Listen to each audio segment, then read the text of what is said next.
We're back in North Carolina, and we're meeting up with Jim Stirling, research fellow at the John Locke Foundation's Civitas Center for Public Integrity.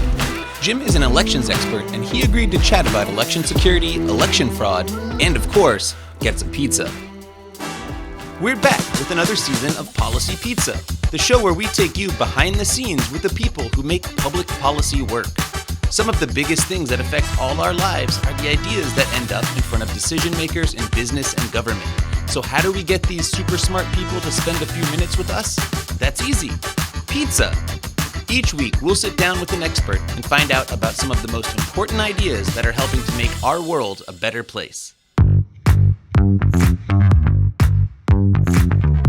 This is Acme Pizza. It's in Holly Springs. Yeah. We just put in our orders. And you started talking about your Follow the Money project. And it's really interesting. Can you tell us a little bit more about that? Yeah, so that's a project that kind of came about at random about a year ago, specifically about the Eric Holder group, the National Democratic or National Redistricting Committee. And Eric Holder, the old Attorney General in the Obama administration. Right, the Obama Attorney General that ended up leaving his position on that due to some allegations and charges. He was running that product for them and the All on the Line product. So All on the Line was a group that their coordinator specifically put out on Twitter that they were getting people together to go to these meetings, hearings for constituents during the redistricting process. Right. They were pushing people out there, giving them scripts on what to say, because they were going to set this up for the litigation to come. Oh, okay. So between that and the litigation that was calling maps unconstitutional before we even had maps, it was a very odd process. Right. Last go around. So.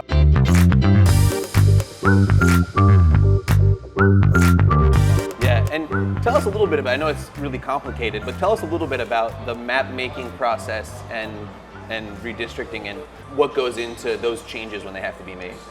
So there's a lot of stuff that is unique to North Carolina. We have something called the Stevenson decision that is kind of a counterbalance between state law and federal law. Okay. For the one person, one vote, but also maintaining that counties must be maintained whole.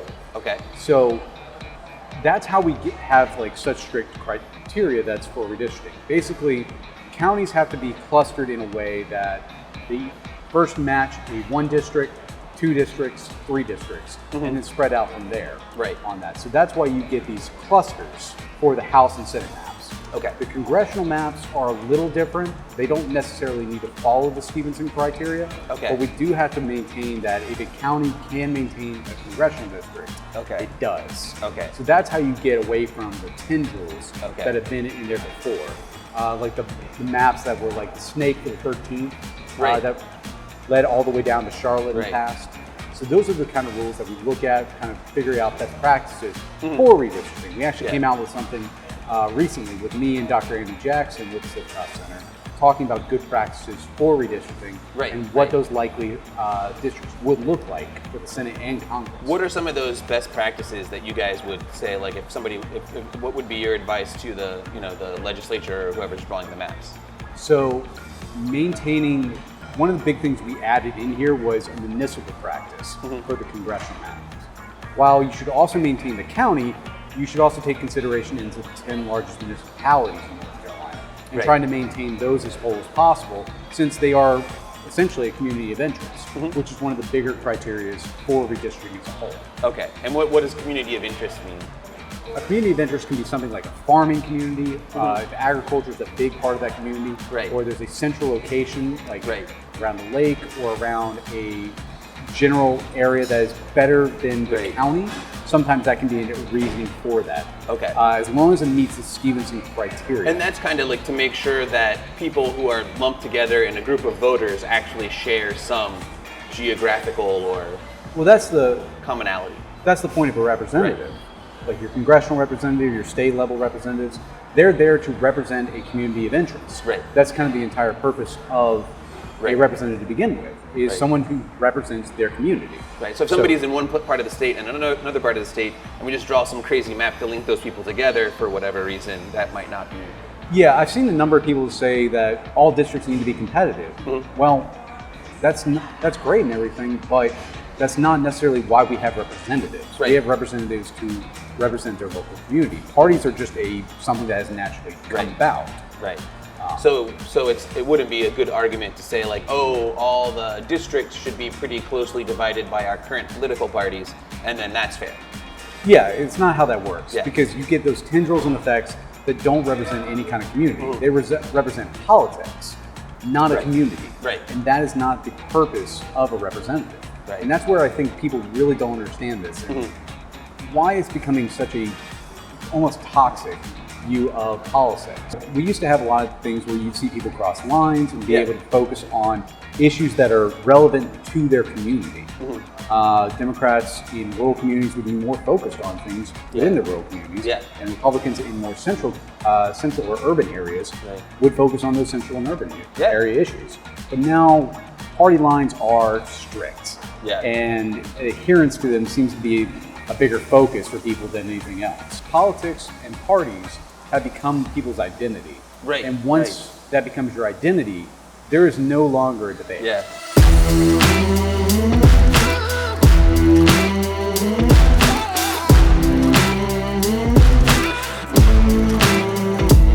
So tell me a little bit about election fraud and what is election fraud, what's not election fraud. Some, in the news they'll say, oh, there was no widespread election fraud, and other people say there was tons of election fraud. So there's a lot of issues with defining concepts of election fraud and evidence of it. So, for instance, we had a very recent issue come up a couple years ago where an Anson County judge, their husband was going into the booths with individuals, helping them to vote, directing them how to vote in one case in particular. And that was not pursued by the State Board of Elections as an election fraud issue. Even though that's clearly against state law. Somebody actually telling people who to vote for within the election. Well, also going with them as a spouse of a candidate. That's why we've seen that being addressed on why there's now a log that's going to be required in the new 747 bill, which is the election omnibus bill. In the federal government and in the state governments, whose job is it to police election fraud, or whose jurisdiction does that fall under? So that falls under the State Board of Elections. Unlike most states, North Carolina doesn't actually have the Secretary of State administer their elections. It's the State Board of Elections, which is a board that is appointed by the governor to represent and off nominations from both major political parties. So Democrats end up having 3 members because the third member, or the third partisan member, falls under the party of the governor. Gotcha. Whereas the other one falls to the second highest group. So that would be Republicans. Okay. So that's why we have a 3-2 Democrat majority on the Supreme Court, State Board of Elections. Right. And under a previous administration, under McCrory, it was a 3-2 Republican. I gotcha. Okay, that makes sense. So hypothetically, if somebody were voting and sees something that they think is election fraud, somebody pressuring somebody to vote, who do they go to? Where do they go to report that? They would report that to the State Board of Elections and file a complaint on that. Okay.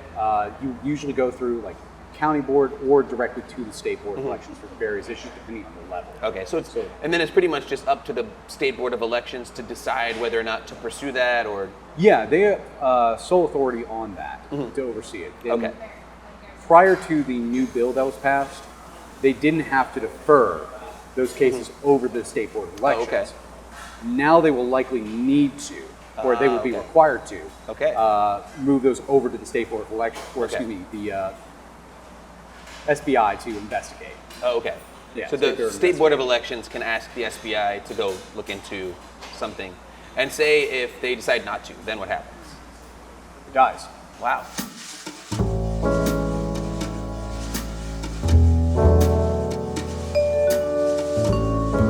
So who are kind of the groups? You mentioned PACs, political action committees. Yeah. So other than, say, PACs and the candidates themselves, are there other groups or individuals that you guys look at when putting together this information? So yeah, there's a lot of groups that are involved in this stuff, and there's a couple different products we do on this. The biggest one is the Follow the Money product, or the Mapping Left project. Okay. So what we do with Mapping Left is follow 501c3s, C4s, C6s, all these kinds of groups and entities And these are nonprofits that are defined by certain... Yes, they are. These are groups that fall under a nonprofit status. Okay. 501c4s can actually engage very limitedly in GOTV, which is get out the vote. Gotcha. They cannot advocate for a candidate, but they can push people to go out and vote. Okay. And we track a lot of those groups, finding out where they're targeting, how they're targeting, these kinds of things, and what message they're putting out. Because usually that message is targeted at a very select group that they're trying to influence. Okay. And it's why nonpartisan does not mean unbiased. And that's something that people have to understand. You are nonpartisan when you don't push a candidate. Right. That does not mean you don't have like a liberal lean to you, a conservative lean, libertarian, anything like that.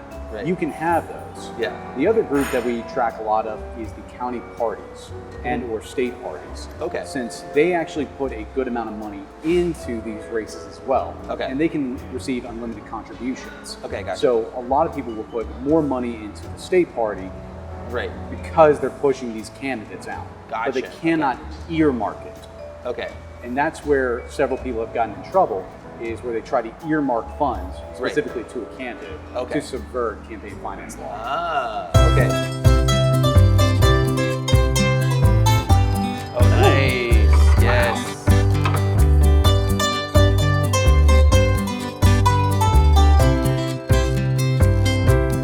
It does look good. All right, Jim. So Jim's got the Hawaiian pizza. I've got the Acme Classic here. Oh, that looks good. Acme Pizza is famous for their Chicago deep dish. Yeah. We didn't have time, but if you have time again to come back and wait about 30-35 minutes. I love a good deep dish pizza. Yeah, yeah. I mean, I love the controversies on all this. Yeah. But deep dish pineapple pizza sounds delicious. Okay, so Jim, that was awesome pizza, man. I hope you liked it. Oh, it's delicious. Hawaiian pizza gets another notch in its belt. Of course. On policy pizza. It's going to be a great one. Always go with pineapple. It's great. It's a great condiment. And thank you so much for joining us. And I think that was really informative. I think everybody's going to love it. And we'll put all the links to everything you talked about in the comments for anybody who wants to learn more. Yeah. And they'll have your information to go online and find out more about you and all the stuff you're doing.